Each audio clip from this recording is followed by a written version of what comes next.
نحمدہ ونصلی علی رسولہ الکریم اما بعد اعوذ باللہ من الشیطان الرجیم بسم اللہ الرحمن الرحیم۔ محترم سامعین کرام، السلام علیکم ورحمۃ اللہ وبرکاتہ۔ اللہ پاک آپ کی تمام دعاؤں کو، جائز حاجات کو، دلی مقاصد کو پورا فرمائیں۔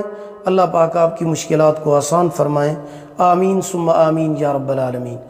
آج ہم بات کریں گے خواب میں روزہ رکھنے کے حوالے سے۔ اس کی مختلف صورتیں ہیں، ان کی مختلف تعبیریں ہیں۔ مثلا خواب میں روزہ رکھنا، روزہ افطار کرنا، سحری کرنا وغیرہ۔ خواب میں روزہ رکھنا یا اپنے آپ کو روزے کی حالت میں دیکھنا گناہوں سے دور ہونے، عبادت الہی میں مصروف ہونے کی علامت ہے۔ خواب میں سحری کرنا یا سحری کرتے ہوئے دیکھنا دشمن کے مکر پر اور گناہگار کے لیے توبہ پر، کافر کی ہدایت پر اور تھوڑے رزق پر دلالت کرتا ہے۔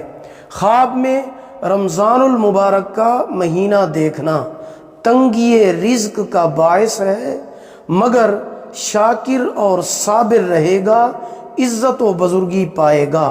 خواب میں روزہ توڑنا دین سے دور ہونا، بھوک اور تنگ دستی مفلسی کی علامت ہے۔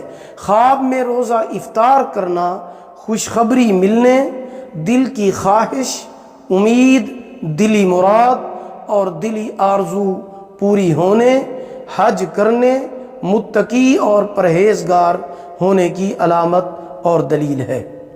اگر آپ کو ہماری یہ ویڈیو پسند آئی ہو اسے لائک کریں، صدقہ جاریہ سمجھ کر شیئر کریں، چینل پر نیو ہیں سبسکرائب کریں، ساتھ لگے ہوئے گھنٹی کے نشان پر ضرور کلک کریں۔ اگر آپ ہم سے آن لائن قرآن مجید پڑھنا چاہتے ہیں یا اپنے بچوں کو پڑھانا چاہتے ہیں، ہمارا واٹس ایپ نمبر آپ کی اسکرین پر موجود ہے۔